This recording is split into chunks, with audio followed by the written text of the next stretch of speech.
is up, TKW Warriors? J King, TJ Hunter, coming at you with our AEW Revolution Predictions. Thank the Lord for Angel Garza, Miz and Morrison, and heel tactics, because I'm tied. We're at 11-11. I won Super Showdown 7-6. Goldberg. I'm not even mad. I'm gonna be honest with you. I did not see that coming at all. Really? At not one damn bit. I was doing that as a throwaway. I mean, I could have seen it happening, but It was a good match.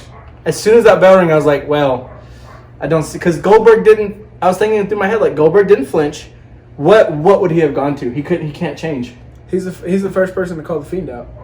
Yeah, The Fiend wasn't ready. Don't do that story. Oh, good Lord. So that means we're getting Spear versus Spirit Mania. But we can't talk about... It could be Cena Goldberg. It could be, but we can't talk anything like that. It could be Cena Goldberg. This is the wrong company. So I misspoke twice on our last one. Yes. It's a 6-part series, not a 5-part. I completely forgot about TakeOver Tampa. And I was not down 5-6. I was down 4-5. So I won. He won Portland 5-4. I won Showdown 7-6. We are now at 11-11 going into Revolution with 7 matches on the card. It's almost like we wrote it. All right, we're going to start things off with the match. One of the first 2 or 3 that they announced. Didn't promote it, but it doesn't need to be promoted. It's Dustin Rhodes versus Jake Hager. Now, we don't have to talk about this. I'm not excited for it. I'm excited. I'm really excited for it, actually. I think it's going to be one of the best matches on the night. It will be a good match. There's no story, though. There's nothing to get excited about other than it's just going to be a good match. Yeah, but we're going to see how good they can do with their promo packages. What, all 6 seconds of video that you have Dustin and Jake together? They've got all of Inner Circle versus the Elite. If you've never noticed, Hager and Rhodes are always the ones. They're always there. Yeah. All right. They're always going at each other. Unless it's Dark Order, then Dustin's just facing the air. We throw better work punches than that. All right. Maybe you'll get to see some more one day. So, obviously, Jake Hager's my prediction. The Big Hurt. Big Hurt. He's undefeated in MMA. That's like such a terrible, badass nickname. Undefeated in MMA, except for that one draw. And, I mean, it's his debut AEW Inner Circle. It's Jake Hager. If it was anybody else, I would pick them, but it's Dustin Rhodes. He's on his way out of wrestling, I believe, and I think he's going to put as many people over and make stars in a new company as long as he can. Next. Oh, my gosh. Please try Pac versus Orange Cassidy. You know he's going to try. He got kneed in the balls, so he's pissed off. And he got forearmed in the face by Pac. Pac versus Orange Cassidy. I'm going Pac, but I can't wait for that match. Don't tell me you're going to go Orange Cassidy. It's Orange Cassidy's debut. No, it's not. Just his singles debut. It's his debut. But Pac just lost to Kenny. Again. Like, Pac needs the momentum because I see him being world champion before Orange Cassidy. Obviously. Orange Cassidy is amazing at what he does, but he's not a serious world title contender. I mean, if they what if best friends? What, turn on him? If they help him. Who's Pac got? Nyla Rose. Who's Pac got? I guess nobody. I mean, Pac's beating Trent. Trent's got beef. Well, I guess it just comes down to how much Sexy Chuck the T wants to beat up Pac now. No, he wants to beat everybody up. All right. Pac. So, this isn't very interesting so far. We both got Jake, both got Pac. Maybe the women's... Over in Portland, we had one differ, so... That's true. Maybe the women's championship is where we differ. Nyla Rose versus Chris Statlander. Against the alien, Chris Statlander. I'm going Nyla. Yes. Oh, my God. I can't go against Nyla. You know how long... I wanted Nyla to be the first. She should have been the first, in all honesty. She was still over back then. And then they just booked her to the ground. No. Suspension. And then they tried to push Brandi and didn't work. And Riho is fine, except she's never there because of her Japanese obligations. Trash. She's good. She shouldn't have been champion because Nyla was there every single week. But they kind of did a soft reboot of the women's division with Nyla as champion, and it's a lot better now. Pretty hard one. I mean, Nyla is putting people through fucking tables. Well, she was already doing that when Riho was dancing around like a teddy bear. Basically, you have you have the Nightmare Collective era of the women's division, and you have with Britt as the face, and you have now, which is now is better. It's a soft reboot because not everyone changed. Only Britt's the teeth. Britt changed, and there's no Nightmare Collective. That's all they did, and it's already feeling so much better. And they're pushing it a little better, You too. let that one go. What? Britt's the teeth. The teeth? She's the teeth of the women's division. Oh. Okay. So, Dinger. we're still tied. All right, we got Sammy. 4 more matches, bro. Sammy Guevara versus Darby Allin. I know we're going to differ on this one. I'm going Darby. Damn it. I can't go against Darby. He just returned after Sammy took his voice. He promised to whoop Sammy Guevara's ass. I can't go against Darby. No matter who. Well, He's okay. AEW's Undertaker.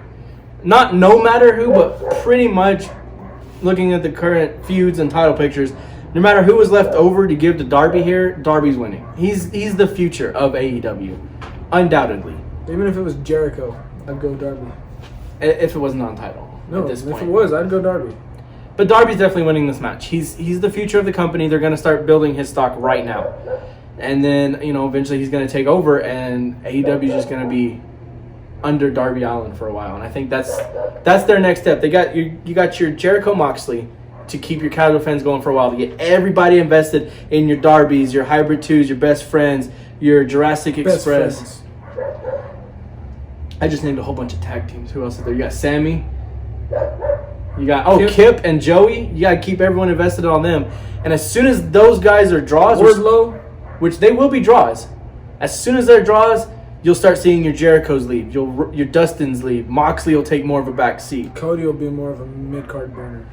Yeah, Cody will start putting more mid-carders over rather than putting the main eventers over. Once you see this shift, I think Cody will... That's when Cody starts losing to Kip Sabians. And I think that's what's great about AEW is because you can see it almost going that way. And that's...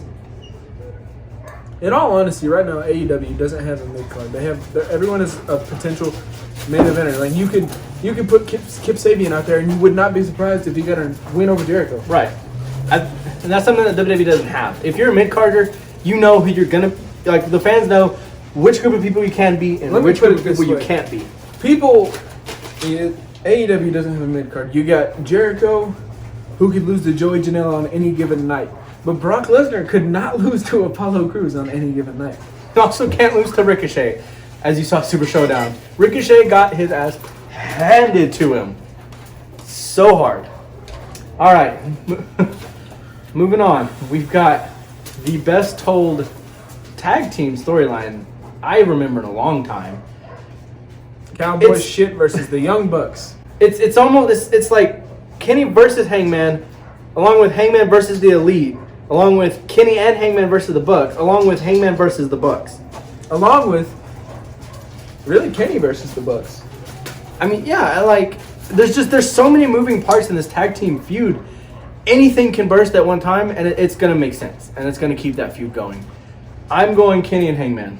Oh my. Because I think they're gonna cheat. I think Hangman is gonna cheat to beat the Bucks. Oh, really? I do. I think they're just gonna keep going with the Kenny and Hangman fight, but they still get it done. But eventually, they're not gonna get it done. The way I'm looking at it is, Kenny and Hangman are gonna be on point. They know they're going against the best tag team in the world. They're gonna be on point. They're gonna be working together so well. Get to the end of the match, they hit their finisher. Hangman grabs Tyson, gets on the ropes, and then Kenny gets pissed. That would be very good. Hangman finally get it together, and then Kenny pushes Hangman over the edge because Kenny is the reason that they started fighting in, because Hangman got the win and Kenny was pissed off. And that's the way Hangman's going to tell the story and try to be a sympathetic heel. I haven't seen very many pro wrestlers do a character as well with such subtle nuances as Hangman right now, other than your older, like your Undertakers, your Hogans and things like that. The last one that could... There's really only 10 people in professional wrestling history that has that level of nuance that could do that. And I think the first one that comes to mind is Vader. Why? You're sitting there saying that, and I thought, Vader. Well, he knew how to use his power. Vader, if you ever go back and watch his New Japan stuff, Vader can tell a story. He could read you a book without opening his mouth. Just like Hogan could. Basically, anyone that was in WCW or New Japan was way better than they were in WWE, and that's just Not always. everybody. Even MVP was, and Shelton.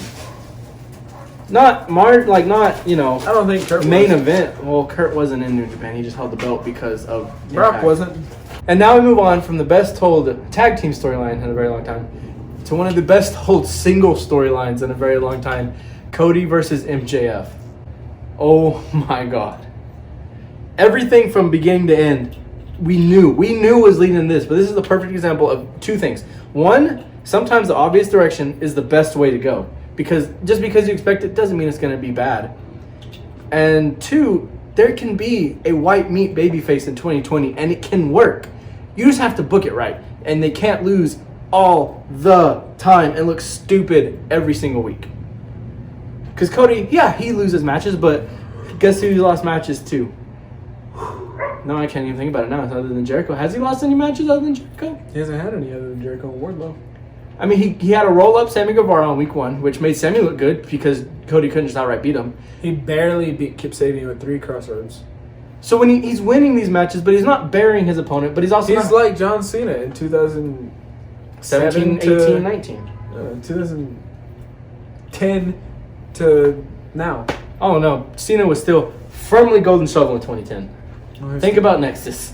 2015 to now. Okay, I'll take that. Because the U.S. Open Challenge made everybody look good. Cody is 2015 John Cena. He wins, but he makes people look like $1 million wrestling gods. But also, like, he's so, you look at WWE, their baby faces, they're so stupid. They book so stupid, like they don't know what's going on. Cody knows exactly what's going on, and I think that adds to because Cody's smart, MJF is smart, so it's just these two people trying to one up each other. It's straight out of Marvel. Exactly. I'm going with MJF. He's got to win this match. Are you going? He has to. Now I gotta go with Cody. I was gonna pick MJF, but I gotta go with Cody now so we can differ. He's actually. It's we're gonna have the same one in the next one, so I gotta go with MJF. All right. Now the main event, the AEW World Championship. Chris Jericho, the Painmaker, versus Jon Moxley. It's got to be Mox. Mox has taken the world title from Jericho. There hasn't been a right time for Jericho. Like, I think Cody wouldn't have been the right time. There's no one else. There's no other baby faces that has been built up with the inner circle that can challenge for the world title. Yeah, exactly. And I think it's got to be Mox. So I got to go Cody, Mox. I think your next one is Darby, but even he's just a little too far out, and Jericho's reign's going to get a little too stale. He's too far out to win it, but he's not too far out to challenge it double. Well, challenging is fine, but I'm talking about winning it because Jericho's had this thing. No, I know, but Darby he's not too far out enough to be like, oh, he can win. He will win. But I think it's time. Like, Jericho's done so much for that belt, so much for that company, and I think it just feels like the right time to take it off of him now. And who better than Jon Moxley? He debuts at Double or Nothing 2019, and he goes into Double or Nothing 2020 as the guy, as the top champion. Also, who would have thought today is February 27th, 2020, Brock Lesnar, Goldberg, and Chris Jericho would all be world champions at the same time?